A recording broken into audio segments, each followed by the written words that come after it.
Hey, this is Dale Sellers. Thank you so much for supporting the 95 podcast. Carolee and I really appreciate the way that you've stood with us and shared it, and it's continuing to grow. And we just are so thankful. As we come to the end of the summer, we're going to take a couple of weeks off and do what we call a podcast recast and share two podcasts that just had such impact. One was with Polly Hamp, as she shared her story about trauma. And then we're going to have our friend Marty Sawyer's, the podcast that we share with him from the Full Strength Network. We're going to share those two podcasts with you. And then in a couple of weeks, we'll be back live with all new material. So thank you so much for sharing the podcast, for supporting it, and for being there for us. I hope you wrap up your summer really well, and you're so excited about what God's going to do in your life and through you over this fall season. So we're going to take a quick break, and then afterwards, we will share the podcast recast. You're listening to the 95 Podcast from the team at 95 Network, where we host conversations specifically designed to support leaders in small and mid-sized churches.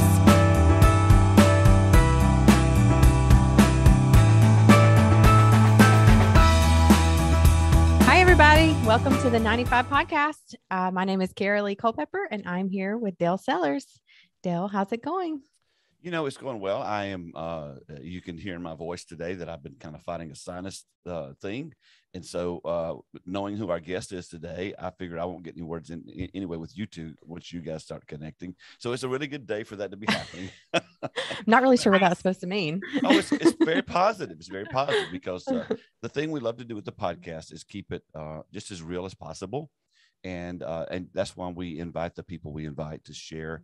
I think we're just living in a season right now where the church is having to wake up and go, wow, man, what we've done in the past isn't working. And people are looking for real. And it's not that people aren't looking for Jesus. It's not that they're not looking for a place to belong. It's just that they're tired of just going through the motions. And so as we do the podcast, part of our goal in doing the podcast is to always be real and to hear real stories. And our guest today is such a beautiful picture of the grace of God. And I love her so much. You guys all know how Bob Hamp has just changed my life. That the Lord used Bob several years ago through working through the problem Jesus came to solve. And then at the end of the sabbatical this year, I was broken. And so I packed up. Gina and I went to Dallas and spent a week on Bob's couch. But while we were there going through the counseling process, we got to spend some time with Bob's wife, Polly. And Polly's on today. Polly's got a phenomenal story. And so I've actually been trying to get her on. I think we started talking back in the summer to get her on, and it's taken till today to get there, but I just believe it's God's timing. And so today, Polly, I want to welcome Polly Hamp. Thank you for joining us today on the 95 podcast. Yeah, thank you. Having me. Yeah. Well, the way we always like to start things off is, Polly, just kind of take a few moments and just share your story. Tell us a little bit about yourself and how you got to where you are today. Okay. I was born and Very good. Not hatched.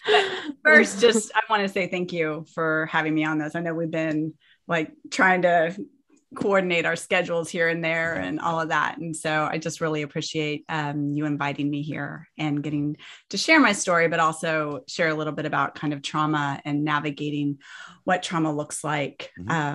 Just with people, your audience, from what I understand, is a group of pastors and people who in ministries and things like that, but it's also broad to anybody who just really wants encouragement in that part of the world that we're all looking for. Yes. Mostly small and mid-sized church leaders. And our audience is growing even beyond pastors and such, but especially, 95% of all the churches in America are in the small or mid-sized category, if you will. So only 5% of the churches in America are larger than 500 people. And honestly, those numbers that we come up with were before the pandemic. Wow. And we're seeing stories about pastors wanting to quit in groves and how the church is kind of beat up on everybody. And so it's been a tough season, but we can't just keep staying in that tough season. No. At some point we have to let Jesus do his work in our lives and be healed and move forward. And so that's one of the reasons we wanted you on today, because you're such just a great story. So just dive in and let us know all about Polly. Thank you. So I want to kind of give before I tell my story, there are bits and pieces of my story that are pretty traumatic. And so if you have history with trauma and abuse, some of the stuff I say might might trigger some of the places in your heart. So I just kind of want to give just kind of like a little warning label. I'm not going into detail or anything like that, but when, talking about the pastors that are walking through just really like, I just don't know how to keep moving forward, and the trauma that pastors and leaders have experienced through all of this is a very real trauma as well. And so as I talk about my story, I want you to hear my story, but I also want you to just pause and take a minute to connect to Jesus and let him speak to your story through my story.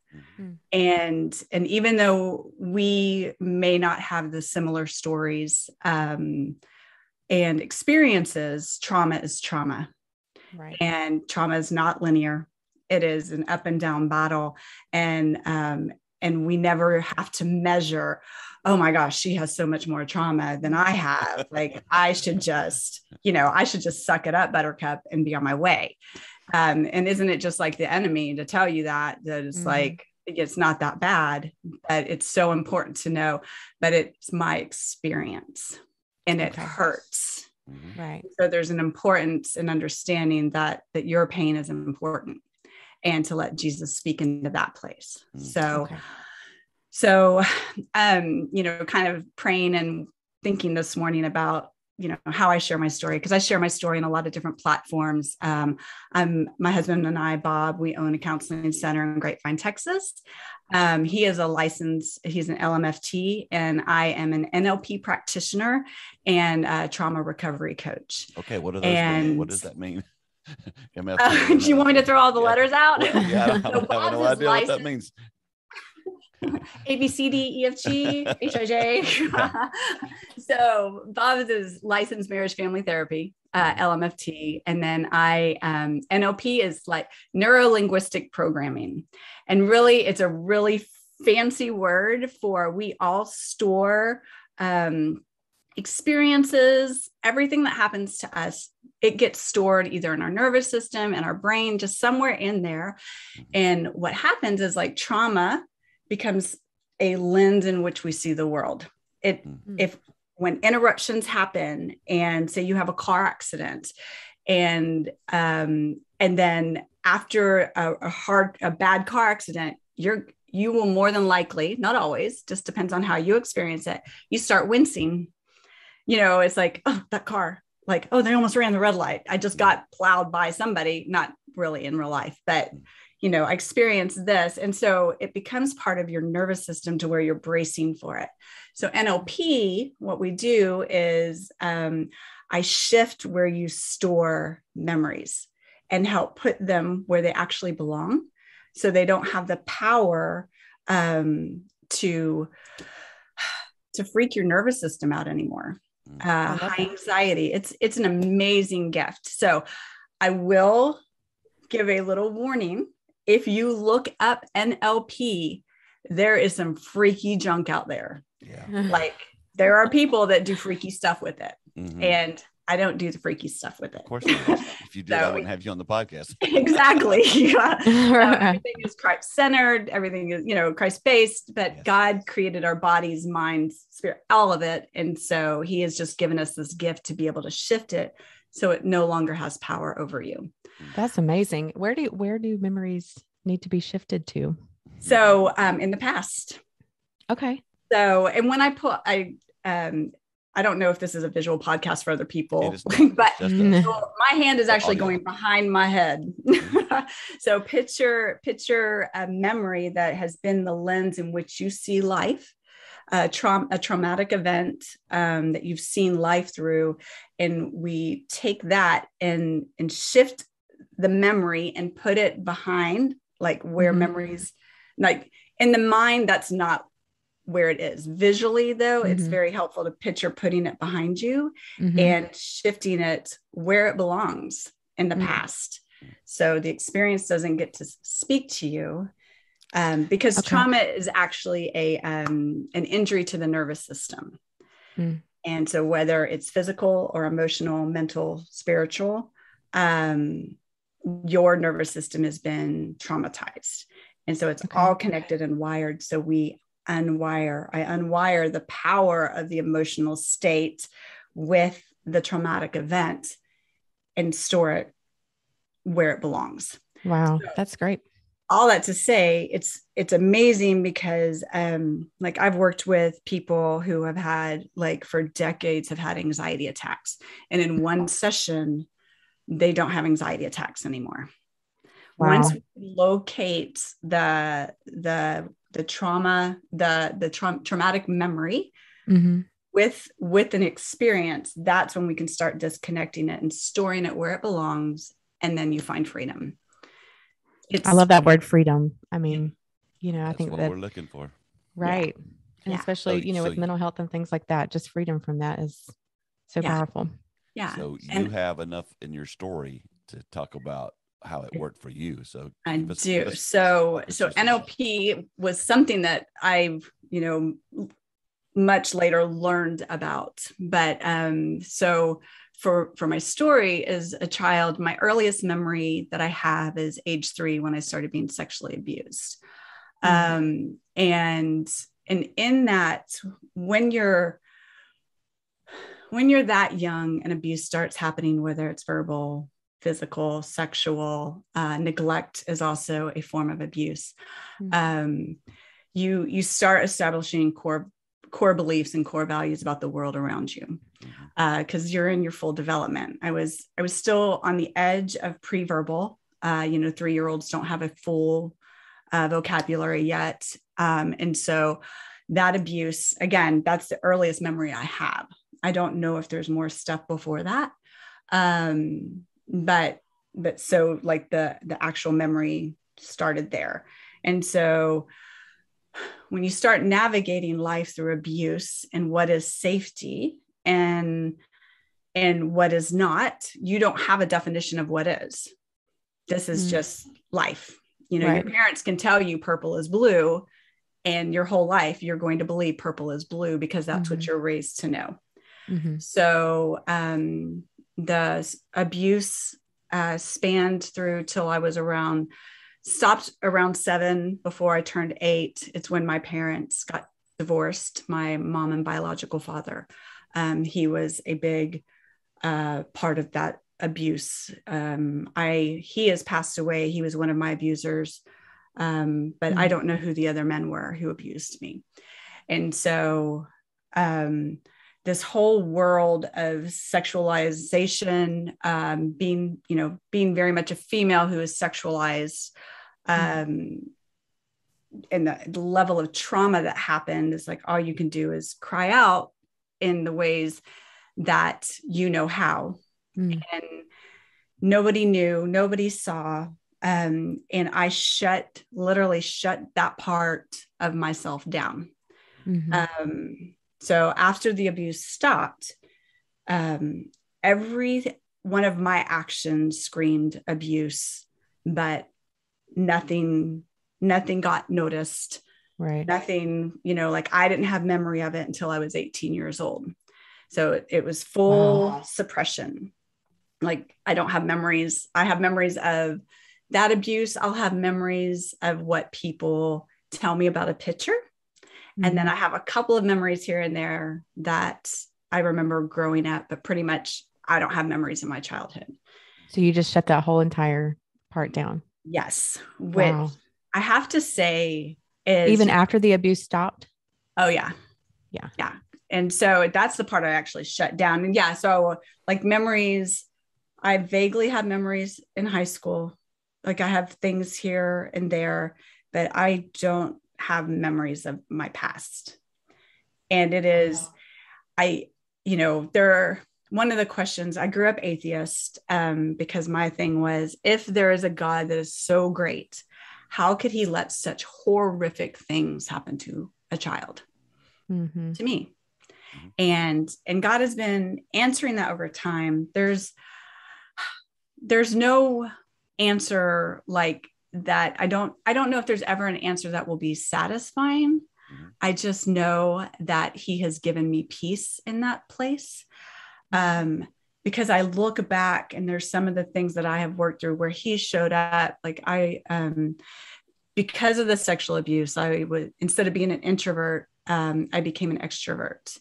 And because my sexual senses were awakened at such a young age, and the belief that the only way guys are going to like me or love me is through sex. And so I became very sexually promiscuous at an incredibly young age. I started sneaking out when, let's see here, I haven't thought about this in a while, probably 12, 13 years old.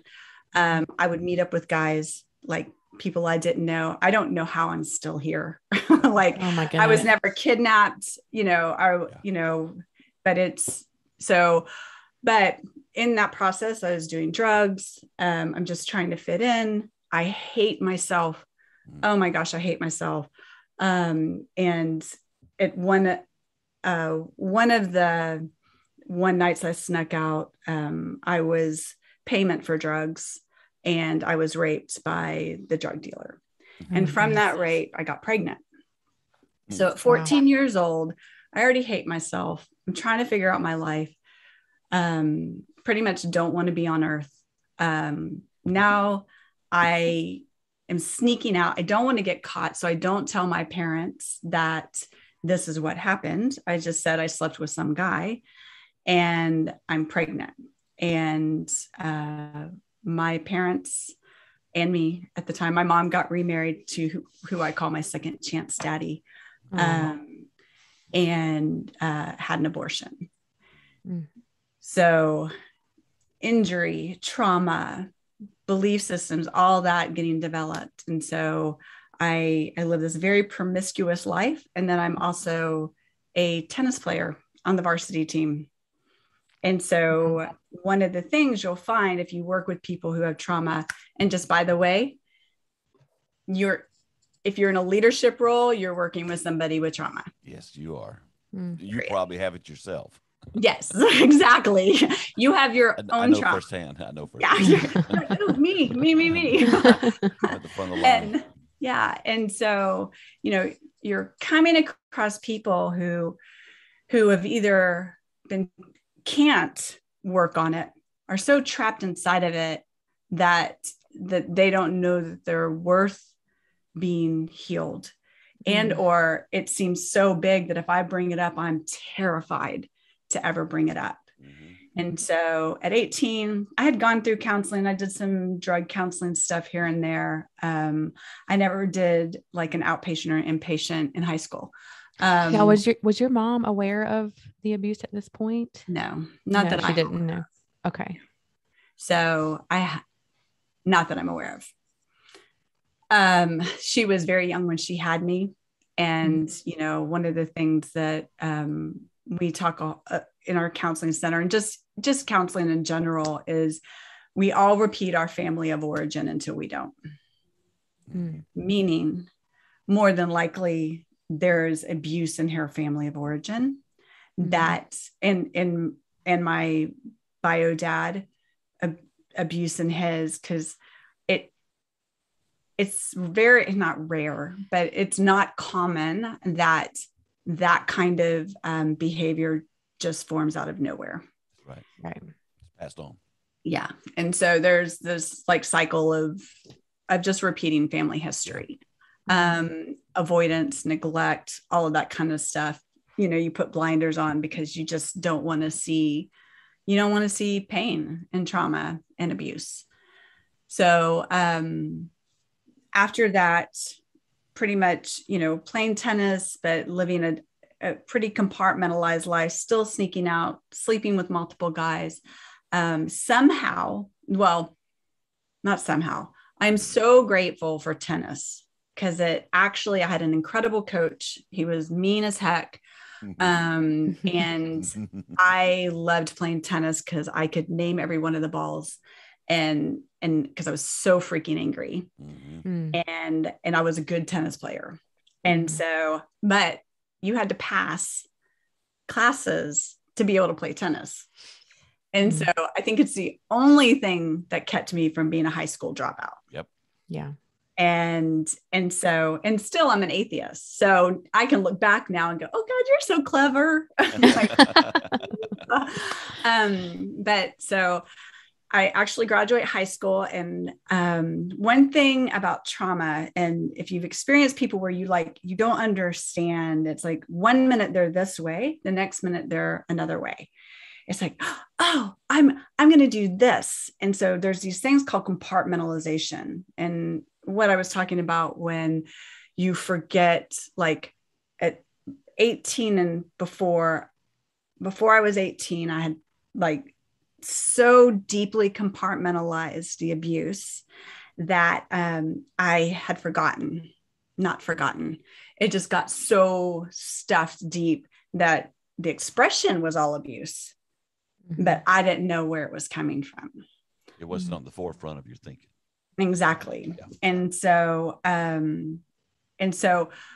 I just real quick, because I want to make sure I say this. One of the things that I think God is, when I say I don't know if I'll ever have the most satisfying answer of if God's so great, why do horrible things happen to people? We know about the fall. We know people have choice. We know free will. There are horrible people out there. We know that there's an enemy, both in the spiritual and the natural. We know those things, but when you're trying to navigate it through your own heart, it's hard to receive that. However, I don't know if I would have survived had that not been compartmentalized, had that not been a forgotten memory in time of my life. And so God has created our bodies and our nervous systems and our brains, not as we're broken and I shoved all this down, but as, baby girl, my sweet boy, I'm going to protect you in a way that until you're ready, I will reveal it to you then. And I know I have a path for you to start walking and healing. But right now, this is what you need. Wow. And so if we can reframe that and look at it in a new way, going, it's not how broken we are that I couldn't remember what had happened to me. It was actually a gift. This is grace. Right. This is grace. Grace. Absolutely. And then at 18, I was talking with one of my counselors, and I had a memory of a 7-year-old incident when I was 7. That's actually in my book, of a pretty horrific sexual abuse experience. And it was devastating. And I went to my mom, and she did not believe me.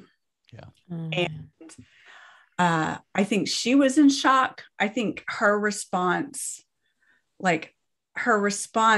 even though incredibly damaging, was so like, that couldn't have happened under my watch, but at 18, I didn't hear it that way. I heard it as rejection, and that there's more things wrong with me, and that I'm probably crazy. Yeah. You're a bad girl because this happened to you. I'm a bad girl because this is a horrible way to say it, but you asked for it almost. Absolutely. Yeah. I mean, that was very pervasive when I was in high school in the 70s. Yeah. And it's like, it's all lies, but it was all lies. Yeah. It makes the woman or the girls responsible for men. For everything. Yeah. It's crazy. Yeah. And men get celebrated, It's like, ooh, I bagged a girl, and then girls get shredded. It's like, oh, you're a whore, you're a slut, all of those kinds of things. And I was all of those things in high school, but all of those things were coming out of me was like, would somebody just freaking see me? But I don't want you to see me. Yeah. And so my quote unquote rebellion wasn't, it was kind of the forget the world. I won't say the other word. Forget the world. Thank you. You're welcome. I know my audience. Yes, good. Forget the world, but please, will the world save me? And it is such a battle. And so if you've got kids, if you've got the youth, you've got yourself, you've got a spouse, all of that is so like, it doesn't make sense. I'll talk a little bit about it in the end when I talk a little bit more about kind of healing from trauma, but it is crazy making. But it's very much the attributes of what abuse does. Mm-hmm. So 18, I get into a college, SFA, go Lumberjacks in Texas, big, huge party school. Woohoo! Yay! Whatever. Lumberjacks. Yeah, purple and white. I think we actually did really good. Anyway, doesn't matter. Yeah. Because I didn't care. Squirrel. I was what, Dale? Squirrel. Yeah, exactly. I was an art major, film minor. I wanted to be an animator. I painted all through high school. I wanted to work for Disney and then that was kind of the shift over, because I graduated in 91, and that was a shift over into like computer animation was starting to become a thing. And so I was studying that. And then I went from high school as the bad girl. And I'm like, oh, this is my chance to be a good girl. That shift, that compartmentalization, I'm going to be able to do all of my schoolwork, and I'm going to be, I'm just going to be a good girl. Because there were some people from high school that went to it was a college, university, but not a whole lot. So I could kind of disappear. Start over. And, but wherever you go, there you are.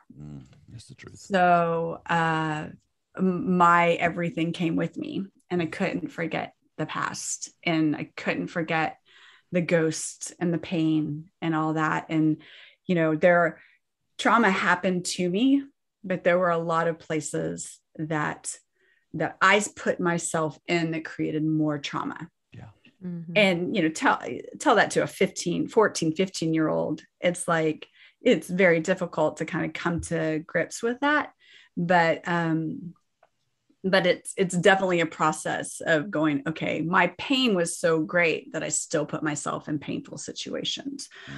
Mm-hmm. So I get to school, want to become the good girl. And, but I have this quote unquote friend. I'm doing quotes right now. I know you can't see it, but those are usually not the good friends. And this guy comes up and says, hey, I'm DJing at a strip club. Would you be interested? And I said yes. And it was in that thought process. I'm like, this is my chance to be able to control men where they can't control me. Mm-hmm. And I get to say yes, I get to say no, and they have to pay me for it. Which is a lie from the pit of hell. Like, it is a complete controlled business. Let's not say business, exploitation. And it shredded me. So I danced for almost 2 years. And at the end of those 2 years, I couldn't do it anymore. I was drinking heavily, trying to do college, pretty much was flunking out of college. The lifestyle is wicked. And I don't know if any of the guys or women in here have ever dabbled in the sex industry. But when I talk a little bit more about my story, I learned that up to 95% of the women in the sex industry have been sexually abused as little girls. Oh my goodness. Absolutely. I would say 99.9% for what I did when I started in ministry, reaching back out to women in the sex industry. Every one of those women have a sexual abuse story. Mm.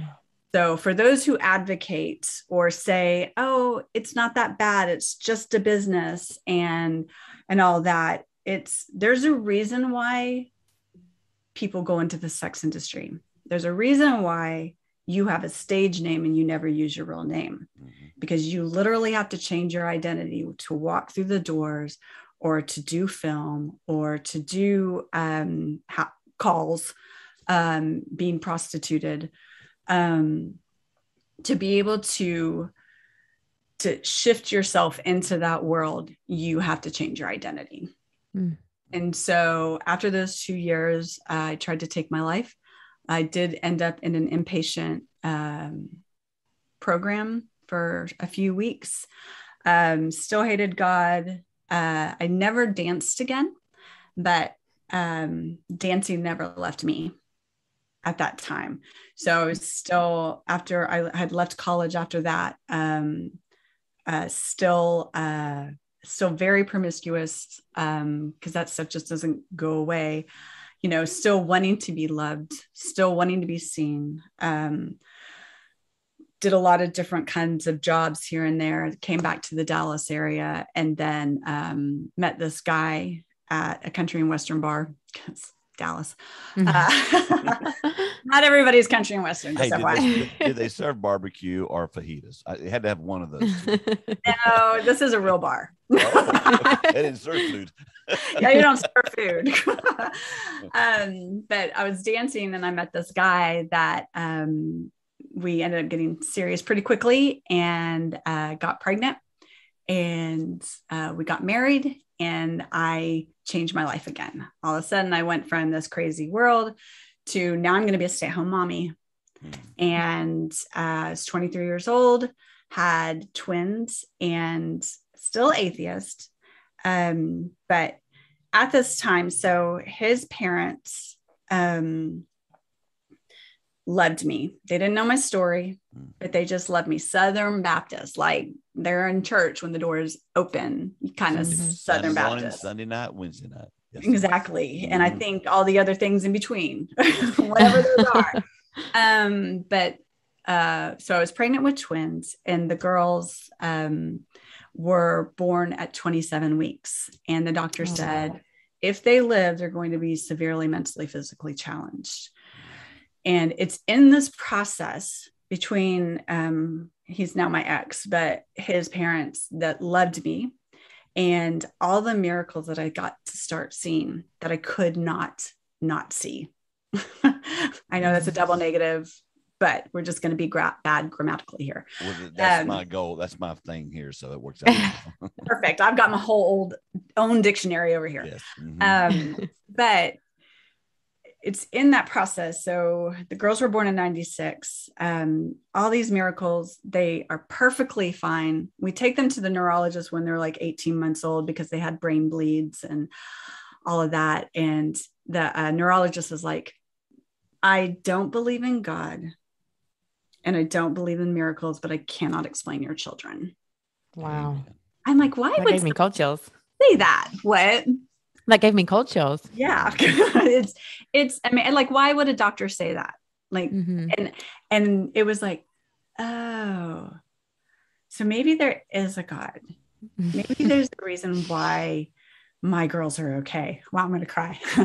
And we were in a non-denominational church, because my ex had grown up in the Southern Baptist world too. And we tried to go to a couple of churches here and there, and they like would knock on our doors in the neighborhood at dinner time.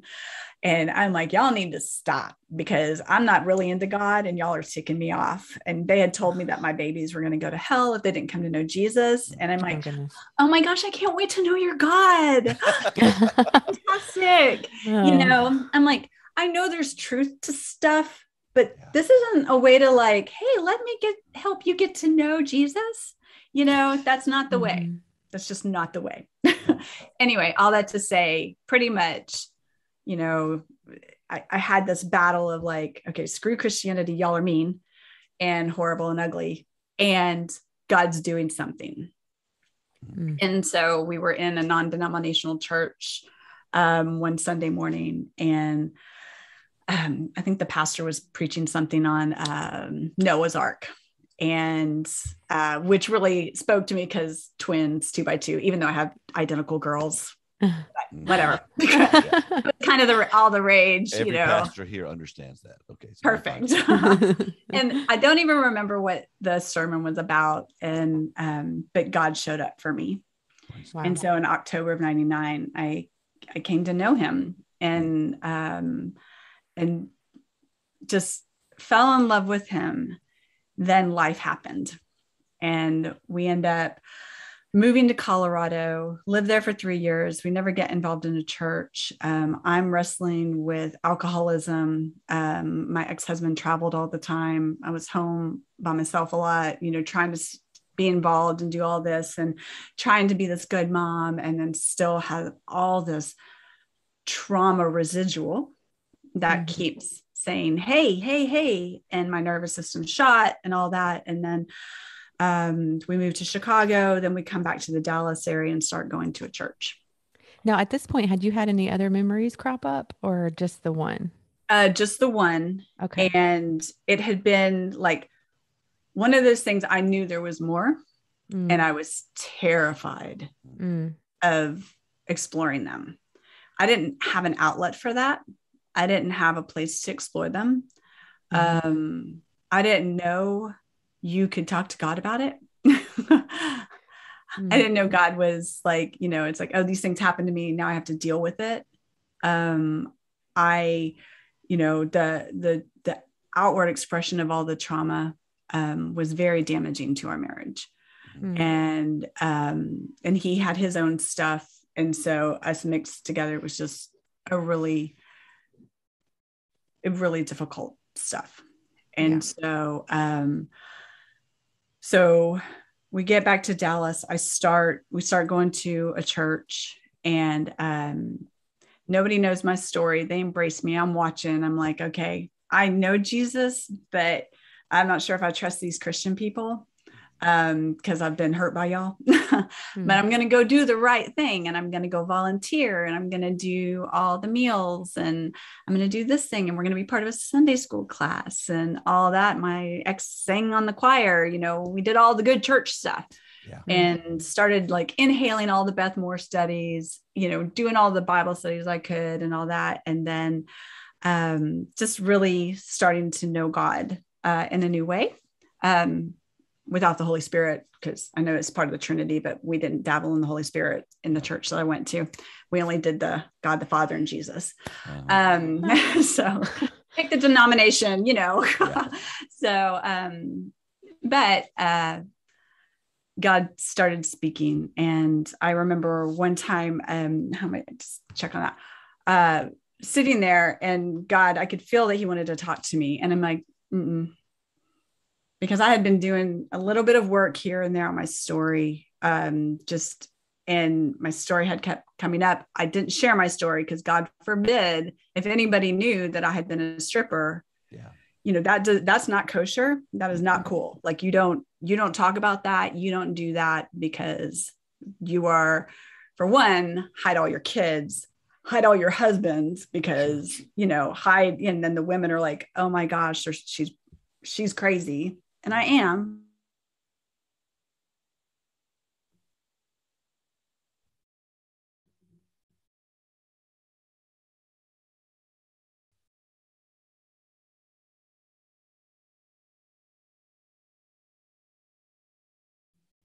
You're crazy, and I'm not going to do that.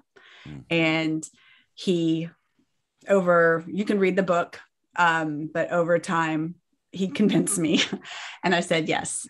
And I started a ministry reaching out to women in the sex industry. And I told my girls my story because I didn't want them to hear my story from somebody else. They were 14 at the time.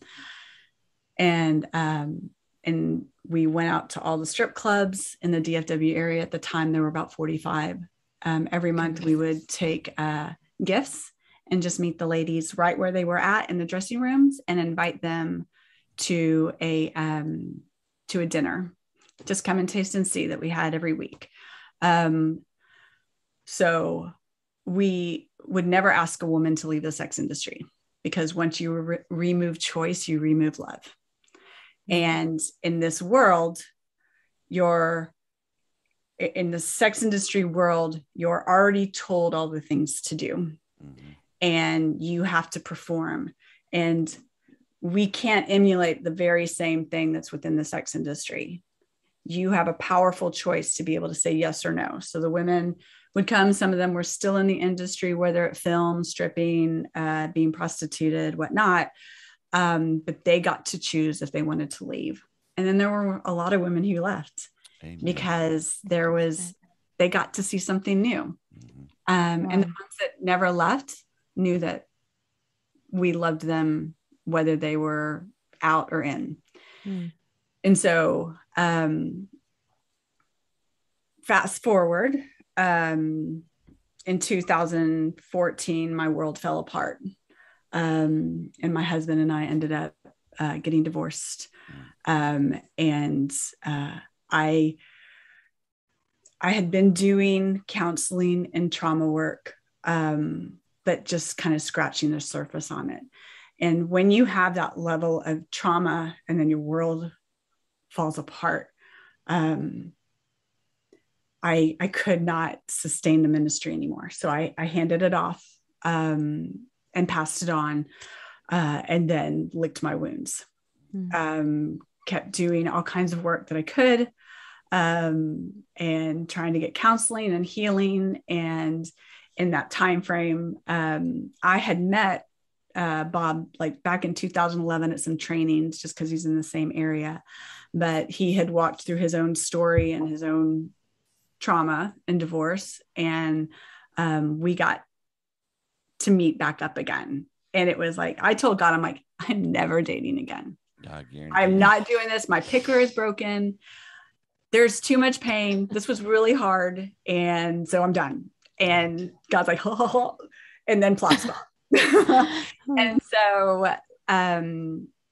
so just kind of where we are today, married, we have a counseling center in Grapevine, and we get to do this freedom thing together, which is mostly a blast, sometimes really hard. Oh yeah.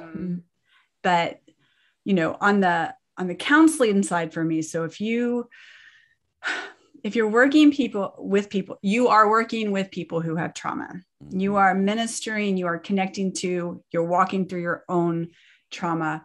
There are places that are so, because it's an injury to your nervous system, there are places so deep that God can do anything in a prayer session, but there's also some really important places of saying, I need more. Mm-hmm. And all of that, when that started coming up again, being married to Bob, I started doing some EMDR therapy, which is eye movement desensitization reprocessing. Mm-hmm. And I may have just totally slaughtered that, but look it up. EMDR. I loved it. Perfect. That's going to be my alphabet for that.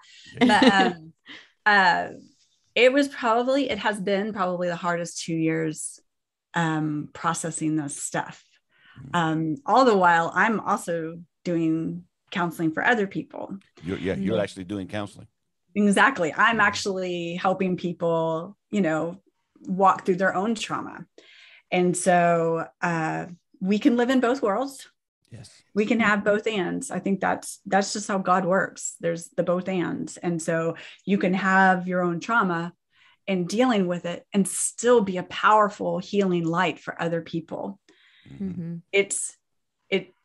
It gets sketchy if you're looking for other people to complete you. Yes. When you're trying to quote unquote help them. Mm-hmm. So you've got to find that balance to where it's like, I can compartmentalize my own pain and I don't need other people to make me okay. Yeah. I have a huge question I want to ask you. Yes, sir. Why does the church, as a general rule, why is the church not even aware of this? In your opinion?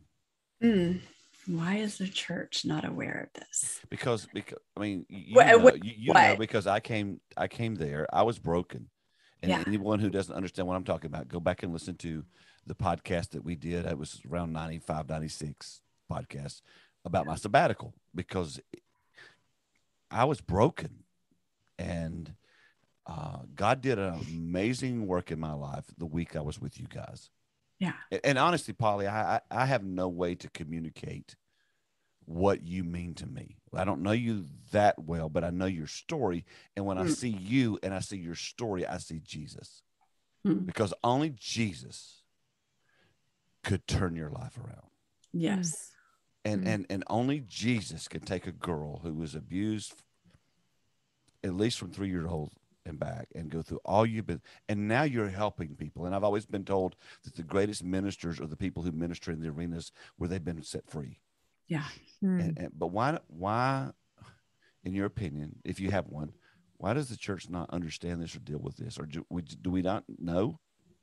I think, yes, I think we choose not to want to know because it's so big and it's actually so prevalent. Like if you look at the statistics of abuse, especially sexual abuse to women and boys and men, it's devastating. Polly, and I heard in the 80s that 3 out of 4 children are abused. It's horrific. Like, so if you were to look at your congregation or just go to a grocery store and count 1, 2, 3, 4, abused, not abused. Like that's what we're walking amongst. And I think there's definitely a couple of things to look at. I think one is like, we don't want to know because it's so painful. It is so hard to look at it and actually think that there's that many cruel people, hurt people. They also have a choice whether or not they're going to. And when they do, it's like, okay, it's so big, it can be daunting. But then I also think in the church, there is this belief system that if you just pray hard enough and if you just have enough faith, you're going to be healed. It'll all go away. It'll all go away. And your pain is making me uncomfortable. I need you to pray more. And then when you say that, you're actually abusing them. You are. That's trauma. That's spiritual abuse. And because you're telling them that they don't have enough faith, like they don't even have a mustard seed. Like you don't get to have a mustard seed, right? So if they make it their responsibility. I don't know if Bob on his podcast talked about the abuse cycle, but it is a inappropriate assignment of responsibility to another person that creates abuse. So many people in the church, especially, is I hope and pray that eyes are open to be able to recognize that judgments against mental health and judgments against those who have struggled with the expressions of trauma, that those are just as dangerous as somebody slugging them in the face. Like the nervous system doesn't know the difference because remember, trauma is an injury to the nervous system. And so I have people sit in my office. I would say probably 80% of my people have horrific religious wounds. Yes. Now it's what I do. I do trauma, right? So, and then I have some people who are like, I won't even believe in God anymore. And I'm like, the church, the Western church is not God. It's not. Really and so it's kind of sorting and sifting, but I know that there are many spiritual leaders out there, both men and women, that so desire the heart for the Lord within their, be it church, ministry, whatever. But I think I'm just going to say it. We go into ministry, and because I experienced it myself, go into ministry like we're puppy dogs. And we are so freaking excited. It's like, oh my gosh, everybody's going to love me. Everybody loves Jesus. That's right. Everyone loves Jesus. And then, it starts getting really messy. Yes, listen, church people are mean. Oh, they're so mean and judgmental and hurt. Oh my gosh, they're hurt. Yes. I always joked, but it's not a joke. I'm like, reaching out to the women in the sex industry with all of their pain and trauma was not as hard as navigating volunteers. Wow. And that were from the church. And so, but it was so fun because a really good friend of mine, and he was on my advisory board. He was like, I'd never touch the West. They do a lot of ministry in India. And he's like, I'd never touched the West. He's like, it's too hard here. Well, Like, Polly, I've always said that, if you ask people, what is the worst spirit, if you could engage them, they're going to, it's not pornography. It's not sex. It's not drugs. It's not alcohol. The worst spirit is a religion. Yeah. Because religion's what drove the people who put Jesus on the cross. Yes. And America's filled with it. Our churches are filled with it. And I think God's brought a correction to us through our reactions to the pandemic. Yeah. Because what we were doing before wasn't working. And this is why I wanted to have you on today. Good gracious, we could talk for 3 hours. Yes. But I wanted to have you on today because I wanted to talk about real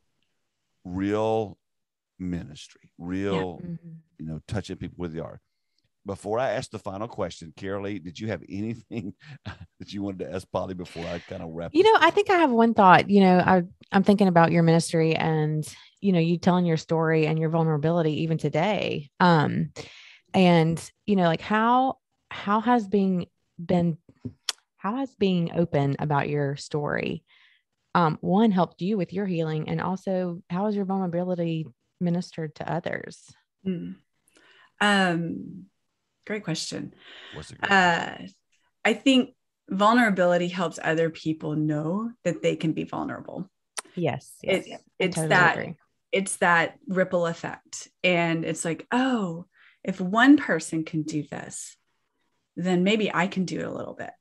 I remember the hardest part of sharing my story is once you share it, you can't get it back. That's right. That's right. That's right. Once it's out there, it's out there. Mm-hmm. And it was so weird because one of the things that I thought, and so I just want to encourage the church here.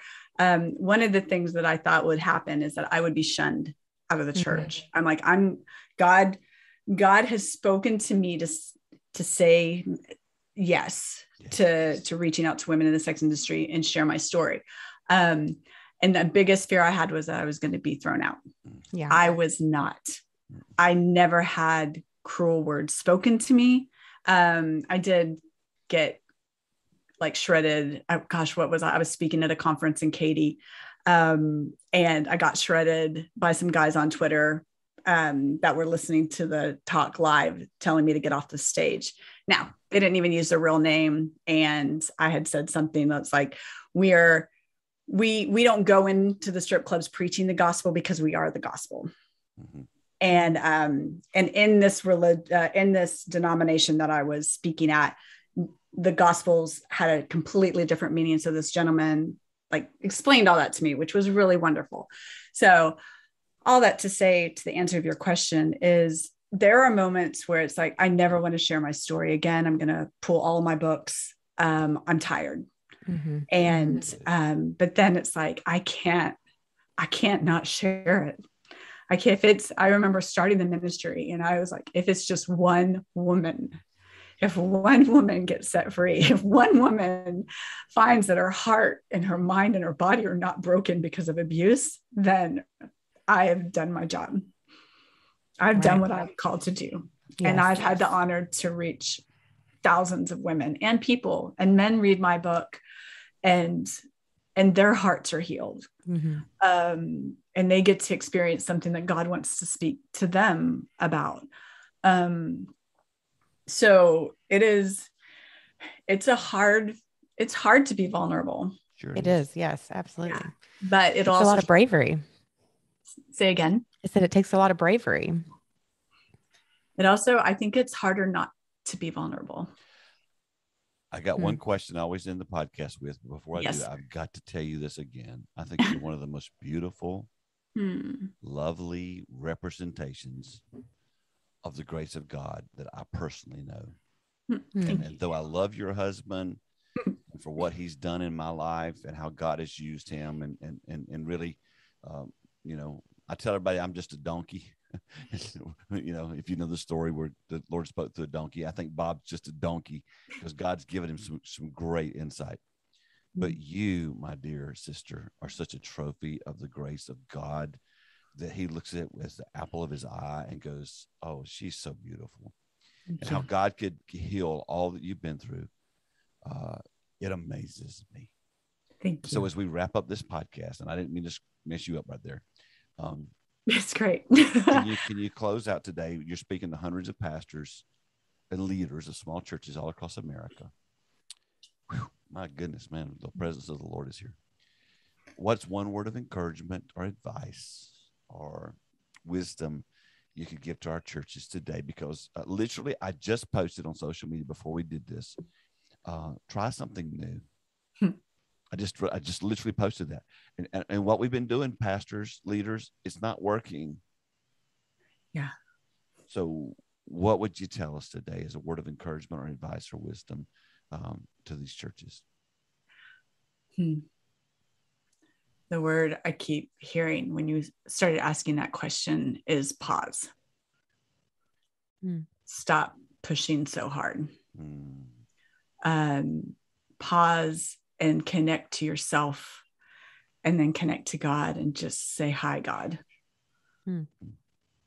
He doesn't need performance. He doesn't need you praying on the rooftop, rocking back and forth, trying to be something, because you already are. Pause, connect to self, and connect to the source of life, and just say, hi, God, and remember, and let him remind you why you're here, and why you do what you do. Yeah, and ask him for a picture. So beautiful. Yeah. I look forward to when our lives are done and we're sitting by the river on the other side. Yeah. With you and Bob and Carolee and David and me and Gina. And just thanking him. Yeah. For what he's done in our lives. So thank you for being so willing to be vulnerable and to share your story and to be honest. And Jesus, thank you. Yes, Lord. For redeeming Polly. Thank you, my sister. Thank you, sir. Thanks for listening to the 95 Podcast. We look forward to sharing another episode with you next week. In the meantime, visit our website at 95network.org. The website is loaded with great resources created for small and mid-sized church leaders. Until next time, have a great week.